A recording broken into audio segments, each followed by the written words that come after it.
제가 다시 미국에 오기로 결정한 8년 전쯤에 이제 결정은 했는데 아이들에게 어떻게 말할지를 잘 모르겠는 거예요. 그래서 한동안 아이들에게 얘기를 하지 않았습니다. 그러다가 떠나기 한 몇 주 전에 우리가 미국으로 가기로 했다라고 하는 것을 사뭇 진지하게 아이들에게 얘기했어요. 왜냐하면 아이들의 너무 큰 변화를 겪어야 되기 때문에. 그래서 일단은 말을 이렇게 시작했습니다. 미국 가면 디즈니랜드가 15분 거리 안에 있다. 그리고 바닷가도 15분 차 타고 가면 갈 수 있다. 한국에서 만큼 숙제가 많지 않다. 그래서 아이들이 눈이 휘둥그레지면서 뭔가 긍정적인 반응을 보이더라고요. 그런데 그런 얘기만 해줄 수는 없었습니다. 그래서 아이들에게 너희 가면 힘들 수 있다. 처음에는 언어가 안 되기 때문에 답답하고 또 때로는 억울한 일도 생길 수 있고 또 외로울 때도 있을 거고 그리고 혹시나 뭐 인종차별이 있을 수도 있고 여러 가지 이야기를 진지하게 해주고 아이들로 하여금 스스로 마음의 준비를 할 수 있도록 했습니다. 그리고 미국에 와서 실제로 그런 시간을 겪었던 것 같습니다. 뭐 아이들만 그렇습니까? 여러분은 이민 생활 와서 힘든 적 없습니까? 사실 힘들지 않은 분이 거의 없지요. 힘들지 않은 분 혹시 계시면 지금 손 들면 사람들이 째려보게 되어 있습니다. 다 고생하기 때문이에요. 우리 삶에 어려운 일, 힘든 일, 특별히 이 이민의 삶을 살아가면서 우리 모두가 겪게 됩니다. 크리스천이라고 예외는 아닙니다. 크리스천이라고 어려움이 없고 또 하나님께서 우리 기도에 다 응답해 주시고 또 핍박도 없고 그런 건 아닙니다. 특별히 요즘 우리가 살아가는 이 시대는 교회가 아직까지는 은근이지만 핍박을 받기 시작하는 시대예요. 그래서 오늘 우리가 성도로서 살아가면서 어떤 믿음의 태도로 또 어떤 구원에 대한 반응으로 살아가야 되는가 다시 한번 생각하게 됩니다. 오늘 우리가 나눌 말씀은 이 서문화 교회에 주신 말씀인데 이 서문화 교회도 참 고생이 많은 교회였습니다. 우리 8절, 9절 말씀 같이 읽겠습니다. 시작. 서문화 교회 사자에게 편지하라. 처음이며 마지막이요 죽었다가 살아나신 네가 이르시되 내가 내 환난과 궁핍을 알거니와 실상은 내가 부요한 자니라. 자칭 유대인이라 하는 자들의 비방도 알거니와 실상은 유대인이 아니요 사탄의 회당이라. 서머나는 뭐 에베소만큼 큰 도시는 아니었습니다. 그러나 굉장히 아름다운 도시였어요. 그래서 이 도시의 별명이 아시아의 왕관이다. 또 이오니아의 가장 아름다운 도시다라고 하는 별명을 가지고 있었습니다. 자, 근데 그 교회에 편지를 쓰면서 주님이 뭐라고 얘기하시냐면 내 환난과 궁핍을 안다. 아니 이렇게 아름답고 또 평화롭고 또 이 서머나 도시는요, 이 로마에 굉장히 충성했던 도시였기 때문에 그나마 정치적으로 또 경제적으로 굉장히 안정적인 도시였습니다. 그런데 여기 있는 크리스찬에게는 왜 너의 환난과 궁핍을 안다라고 얘기했을까요? 그것은 이 서머나가 로마에 충성하는 만큼, 왜냐하면 로마는 황제 숭배를 강조했기 때문에 충성하는 만큼 기독교인은 이곳에서 힘들 수밖에 없었습니다. 또 카르타고와 로마가 전쟁이 있을 때 이제 로마를 도왔던 BC 2세기 3세기 때 도왔던 대표적인 도시가 서머나고 또 로마 여신을 위한 신전을 최초로 만든 도시가 서머나입니다. 그리고 또 이 시세로 이 황제는 이 서머나를 가리켜 우리의 동맹 중에 가장 충실한 동맹이다 이렇게 얘기할 정도로 로마에 충성했어요. 그런데 그들은 이 황제를 숭배하고 그리고 이 황제를 위한 제단에 그렇게 숭배를 하면 그 증명서를 띄워주고 그 증명서가 없는 사람은 처형하는 그렇게 기독교인들에게는 힘든 상황이 그곳에 있었습니다. 더욱이 그곳에 있는 유대인들이 크리스찬들을 싫어했고 또 그렇기 때문에 이 황제를 숭배하지 않는 크리스찬들을 이렇게 참소하는 일이 있었고, 그래서 크리스찬들이 많이 순교하게 된 그런 일들이 서문화 교회에 있었습니다. 그러다 보니까 경제적으로도 굉장히 어려운 상황들이 오는 거예요. 이 상인들의 조합, 길드에 가입하지 못하게 하고 크리스찬들은, 그리고 유대인들이 그런 재산을 뺏거나 또 로마에 의해서 어떤 그런 자기 사업을 뺏기는 그런 일들이 빈번했습니다. 그래서 그들은 환난을 당하고 가난했던 것이죠. 자, 그런데 그들을 향해, 그 서머나에 있는 크리스천들을 향해, 그 교회를 향해 오늘 주님은 뭐라고 얘기하시냐면 실상은 내가 부요한 자다, 이렇게 얘기합니다. 그러니까 지금 환난 가운데 있고 가난하게 된 그 상황이 있어요. 그런데 그 실체는, 이 크리스찬들의 진짜 모습은, 또 이들에게 있는 어떤 진짜 본연의 모습은 뭐냐면 부요하다. 주님은 그렇게 설명하고 있습니다. 그러니까 이 상황과 실체가 다르다라고 얘기하는 것이죠. 반면에 유대인에 대해서는 이렇게 얘기합니다. 자칭 유대인이라 하는 자들의 비방도 알거니와 실생은 유대인이 아니요 사탄의 회당이라. 그러니까 유대인들은 이 혈통적으로 또 사회적으로는 뭐 크리스찬보다 더 좋은 위치에, 뭐 크리스찬도 물론 유대인이었지만은 그들보다 좋은 위치에 있었습니다. 그런데 그들은 사실은 사탄의 회당이라, 다시 말하면 사탄의 모임이라는 거예요.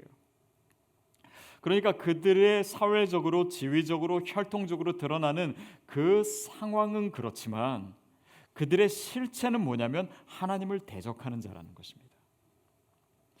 결국 우리의 실체가 무엇인가, 또 크리스찬으로서 우리의 실체가 무엇인가는 우리가 하나님과 어떤 관계를 맺고 있는가. 그래서 정말 우리가 주님을 섬기고 또 하나님과 친밀한 관계를 가지면 우리가 그의 자녀이고 정말 믿음의 사람으로 있는 것이지만, 하나님을 대적하는 자는 그들의 상황이 어떻건 상관없이 그들은 사탄의 모임이다, 이렇게 얘기하고 있는 것입니다. 그래서 우리가 지난주에도 비슷한 이야기를 나눴지만 크리스찬의 true identity, 그러니까 진짜 정체성은 상황에서 찾아서는 안 됩니다. 우리가 진짜 누구인지는 하나님과의 관계에서 찾는 것이에요. 그래서 그것을 외적인 것에서 찾으려 한다라고 하는 것은 사실 크리스찬의 정체성을 포기하는 것과 마찬가지입니다. 예전에 서점에 갔다가 어느 책 제목을 보는데 이런 제목이 눈에 들어왔어요. 부자 아빠, 가난한 아빠. 근데 제가 그 표현들을 보면서 좀 가슴이 아팠습니다. 어떻게 이 아빠라고 하는 이 거룩한 명사 앞에 부자, 가난한 이런 형용사를 쉽게 붙일 수 있을까? 그래서 아빠가 부자라고 해서 더 좋은 아빠고 가난한 아빠라고 해서 더 나쁜 아빠가 되는 거 아니잖아요. 또 자녀들도 마찬가지입니다. 우리 자녀가 공부 잘하면 좋은 자녀고 공부 못하면 나쁜 자녀입니까? 물론 안 하는 애는 좀 혼도 나고 물론 그럴 때도 있겠지만 그 자녀됨에 있어서는 그 가치가 공부로 인해서 바뀌지 않습니다. 우리 아이가 좋은 대학 가고 또 장학금을 많이 받으면 훌륭한 자녀가 되고, 그렇지 않으면 나쁜 자녀가 되는 것 아닙니다.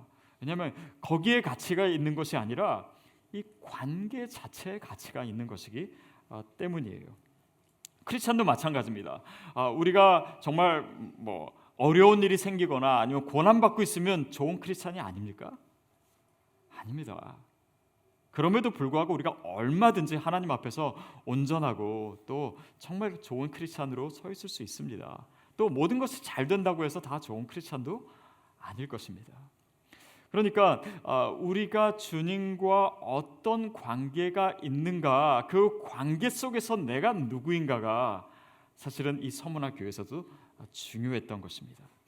여러분, 이 구원의 확신이라는 것도 한번 생각해 보십시오. 구원의 확신은 내 믿음이나 내 행위에 대한 확신이 아닙니다. 오직 하나님과 나와의 관계에 대한 확신이에요. 그러니까 사탄이 우리를 공격할 때 공격하는 부분이 바로 이런 부분입니다. 사탄은요, 우리를 핍박할 수도 있고 아니면 풍요롭게도 할 수 있어요.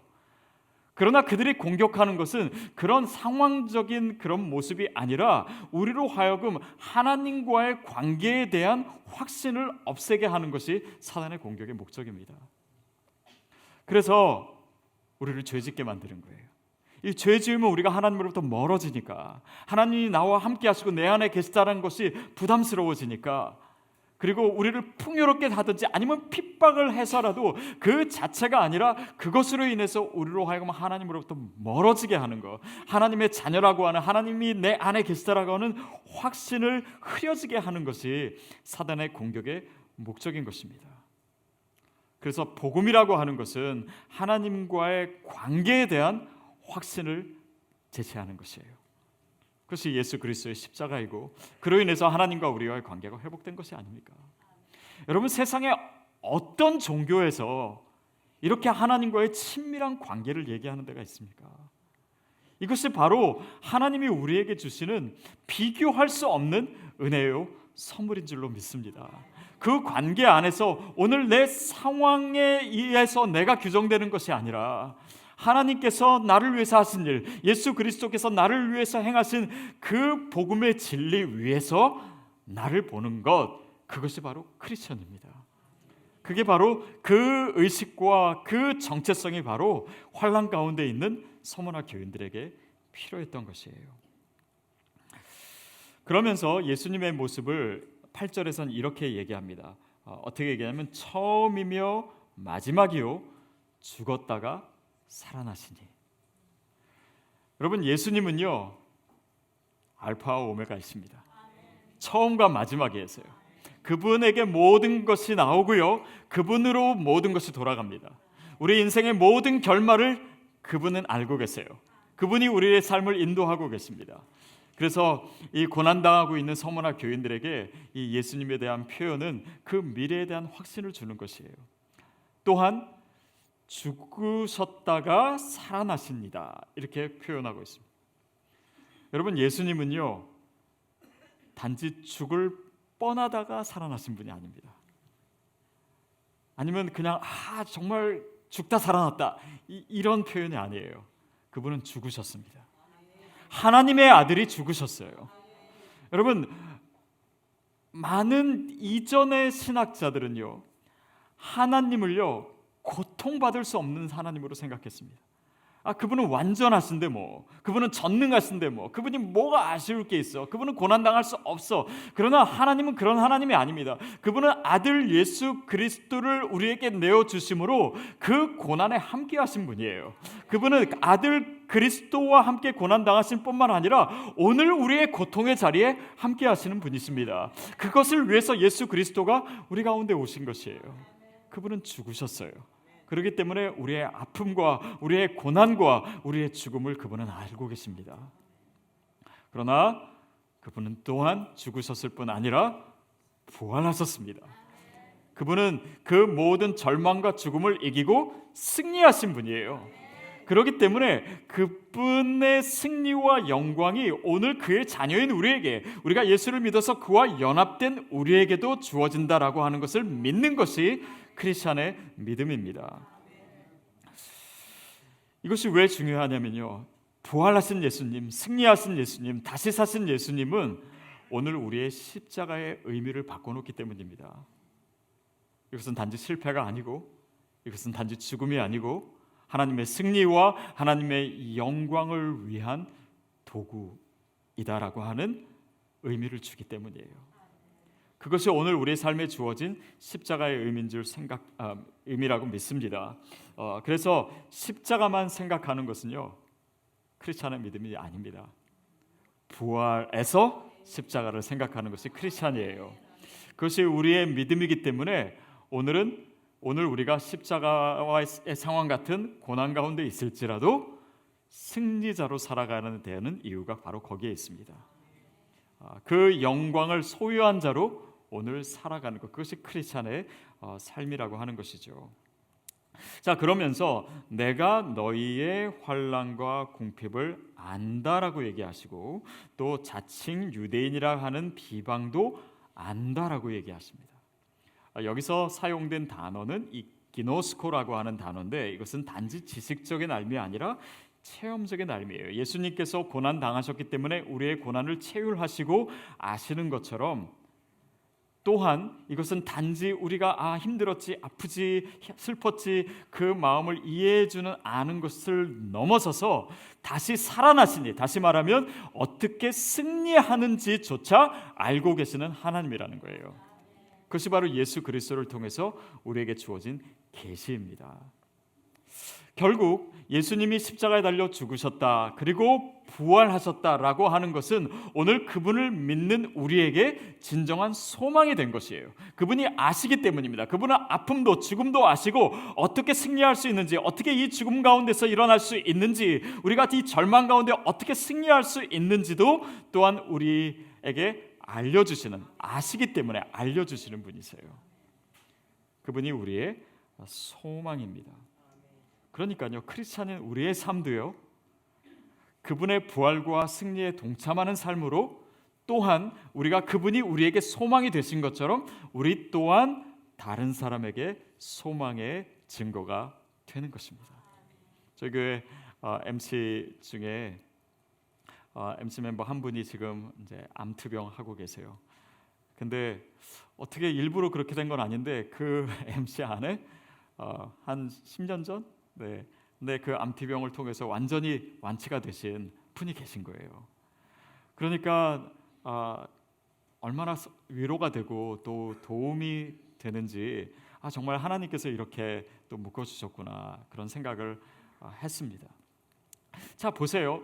그런 의미에서 보면은 우리의 승리는요, 내가 오늘 절망 가운데 있고, 내가 오늘 두려움 가운데 있고, 내가 오늘 염려 가운데 있고, 슬픔 가운데 있지만 내가 이것을 반드시 이겨낸다라고 하는 크리스찬의 태도는요, 단지 나만의 일이 아닙니다. 그것은 반드시 다른 사람과 연관되게 되어 있어요. 내가 믿음으로 살아가고, 내가 포기하지 않고, 내가 정말 믿음으로 주님을 붙들며 일어서는 이 나의 승리의 이야기는요, 우리 자녀에게도 중요합니다. 우리 자녀가 왜 그 삶에 앞으로 어려운 일이 없겠어요. 그러나 부모가 믿음으로 이겨내고 기도로 일어났던 그 모습을 보면서 이 아이는 다시 그 모습을 떠올리며 일어날 수 있는 것입니다. 그것이 우리의 삶의 소망의 근거가 되는 것이에요. 소망의 증거가 되는 것입니다. 그것이 단지 우리 자녀뿐 아니라 다른 사람에게도, 나의 친구에게도, 나의 이웃에게도, 특별히 믿지 않는 사람에게 우리가 이 환난 가운데 어떤 모습을 취하고 있는가가 얼마나 중요한지를 오늘 본문을 통해서 가르쳐 주고 있습니다. 10절 말씀 같이 읽겠습니다. 10절 시작. 너는 장차 받을 고난을 두려워하지 말라. 볼지어다 마귀가 장차 너희 가운데서 몇 사람을 옥에 던져 시험을 받게 하리니 너희가 10일 동안 환난을 받으리라. 내가 죽도록 충성하라.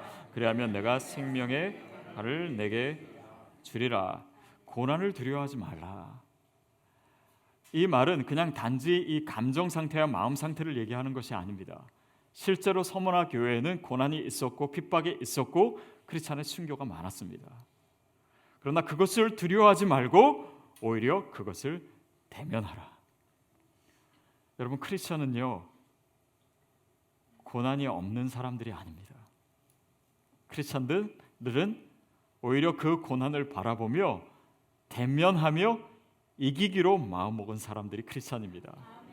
그러니까 우리가 자꾸 이 믿음을 가지고 기도하는 것을 통해서 어떻게 하면 고난을 피해갈까, 거기에만 관심을 갖는 한 우리의 크리스찬의 정체성이 사라져요. 그것을 하나님이 일하실 통로로 인정하는 것입니다. 왜냐하면 그 십자가를 통해서만 부활이 있기 때문에. 비가 오지 않으면 무지개도 뜨지 않는 것을 알기 때문에 오늘 우리의 삶에서 그것을 어떤 태도로 대면하는가, 바로 그 태도와 그 모습이 우리가 누구인지를 결정하는 것이지, 내 삶의 고난이 적었다, 그러니까 나는 하나님의 사랑을 더 많이 받았다, 그것으로 우리의 크리스찬됨을 얘기할 수 없기 때문입니다. 그래서 이 대면한다라는 것은 크리스찬의 승리는 반드시 십자가를 통한 승리를 얘기하는 것이에요. 그것이 하나님이 일하실 통로이기 때문에 그것을 대면하고 용기 있고, 왜냐하면 우리에게 주어진 분명한 하나님의 약속이 있기 때문입니다. 가나안 땅을 정탐할 때 여호수아와 갈렙을 제외한 다른 정당권들은 못 싸우겠다고, 그들을 보니까 우리가 도무지 이길 수가 없다라고 함으로써 하나님의 약속을 내려놓았어요. 그들의 죄가, 그들이 40년을 광야 생활할 수밖에 없었던 그 이유는 바로 그들이 하나님의 약속을 가지고 그 상황을 대면하지 않았다는 것입니다. 피하려고만 했던 것이에요. 여러분, 언제부터 크리스찬이 그렇게 온실 가운데서만 살았습니까? 어떻게 크리스찬의 삶은 우리가 기도하면 하나님이 다 들어주셔 그 믿음 갖고만 우리의 삶을 이끌어 왔습니까? 아니에요. 우리가 가지고 있는 이 믿음, 우리가 물려받은 이 크리스찬의 믿음은 그런 식으로 우리에게 전해진 것이 아닙니다. 그런데 오늘 우리의 개인적인 삶에 있는 어려움, 또 교회가 정말 우리가 행복하고 또 서로 잘 지내기 위해서가 아니라 이 세상의 문화와 이 세상의 공격에 대면해서 영적인 싸움을 싸우는 공동체로 세워졌다라고 하는 이 교회됨이 없이는 이 시대를 우리가 어떻게 이길 수가 있겠습니까?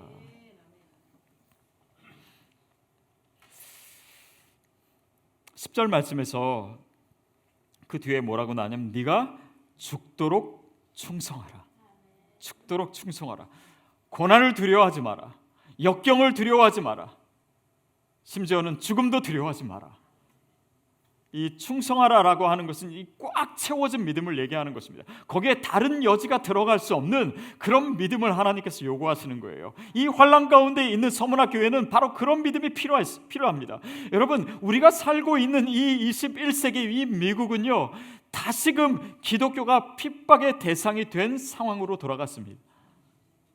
오늘 우리에게 필요한 믿음이 바로 이런 믿음이에요. 그냥 안일하게, 그냥 편안하게만, 그냥 예배드리고 감동받고 위로받았다, 이것이 믿음의 전부라고 생각하는 한 우리를 향한 사단의 공격을 우리는 이길 수 없습니다. 근데 오늘 본문에서 이렇게 죽도록 충성하라, 또 너희가 고난을 대면하라, 그 다음에 그 과정에 대한 설명 없이 그러면 내가 생명의 멸관을 내게 주겠다, 이렇게 얘기합니다. 아니, 어떻게 좀 이길 수 있는 방법을 좀 제시하고 노하우도 좀 얘기하고 어떻게 전략 좀 얘기하고 이런 것이 아니라 너희는 죽도록 충성하라. 너희는 지금 연약한 가운데 있고 순교할 위기 가운데 있지만 그것을 대면하라. 그러면 승리하겠다.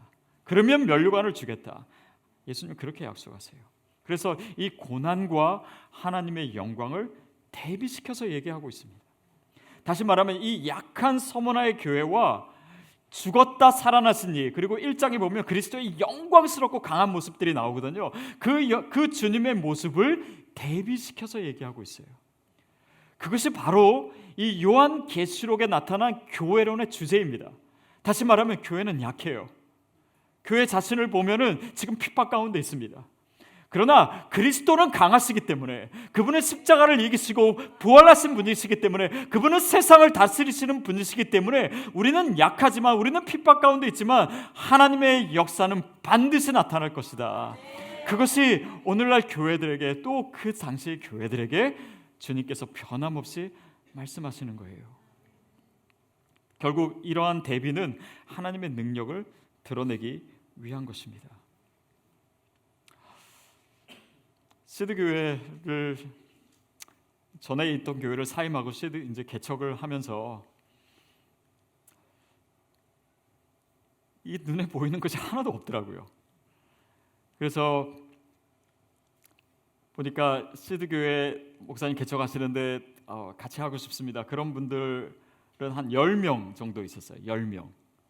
그러니까 이런 교회가 어떻게 될까? 또 재정 약간의 후원이 있지만은 이거는 1년도 버틸 수 없는 재정이고, 그러니까 또 저 자신을 보면 더 절망스럽고, 그러니까 이게 과연 어떻게 될 것인가, 그런 염려하는 시간들이 있었습니다. 그런데 눈을 감으면 하나님은 엄청난 장엄한 모습으로 서 계신 거예요. 그 장엄한 모습이 바로 제가 화산에서 느꼈던 하나님입니다. 저는 위기 가운데 있었어요. 그러나 하나님은 이 모든 자연을 통치하시는 하나님으로 서 계셨습니다.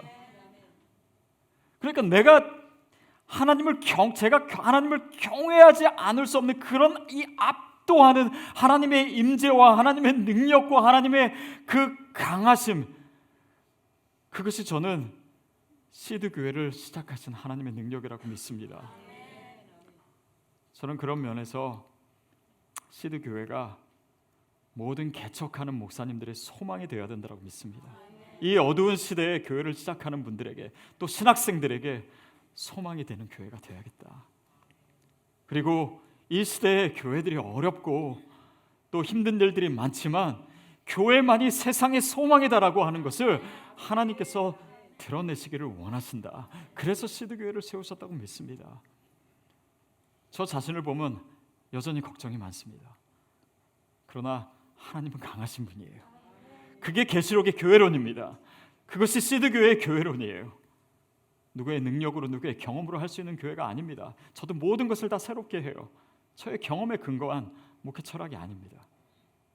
그러나 하나님이 하신다면 주님의 소망을 하나님께서 분명히 이루어 주실 줄로 믿습니다.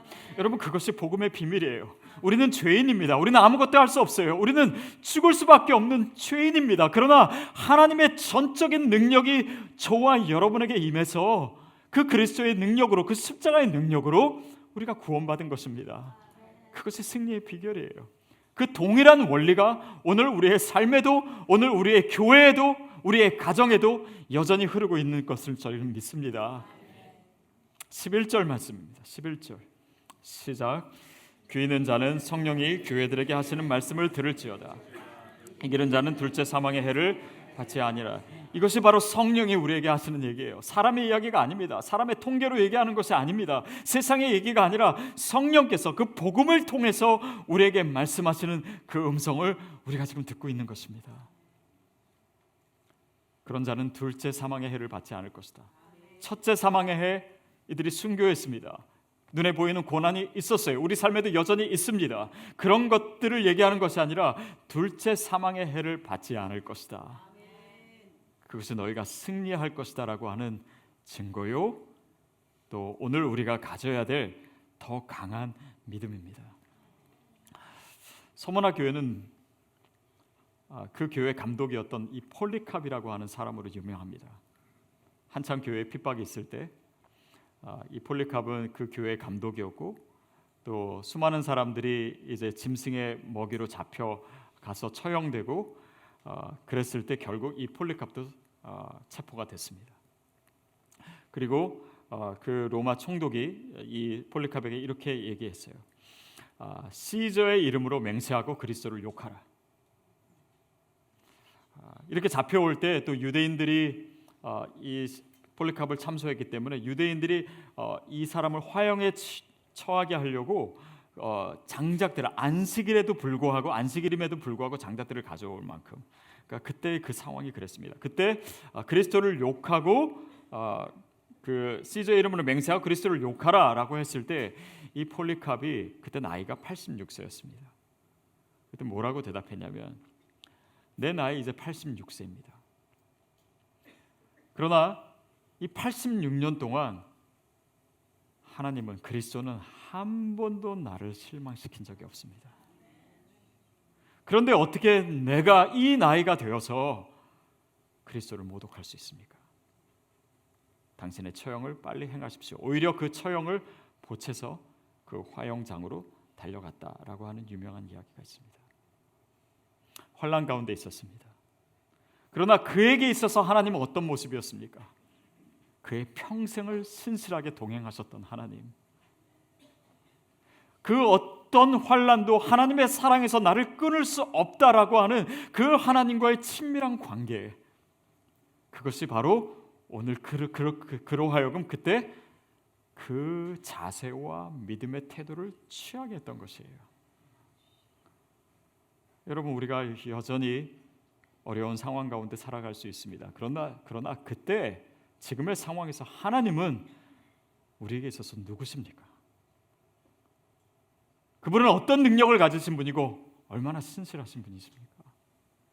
그리고 그분과 나와는 어떤 관계가 있습니까? 바로 그것이 우리의 태도를 만들어주는 거예요. 그것이 그 어려움의 자리에서도 우리를 의연하게 하는 것입니다. 그 고난의 자리에서도 우리를 기쁘게 만드는 거예요. 계시록의 사람들을 보십시오. 이 환난 가운데 환난이 끝나지 않았음에도 불구하고 계속해서 주님을 예배합니다. 주님을 찬송해요. 더 큰 소리로 찬양합니다. 그것이 바로 주님이 누구신지, 또 나와 주님과의 관계가 무엇이었는지 그 상황에서 우리에게 드러나는 승리의 증거이고 믿는 자의 증거입니다. 그 아름다운 표지를 저와 여러분이 지닐 수 있게 되기를 주님의 이름으로 축복합니다.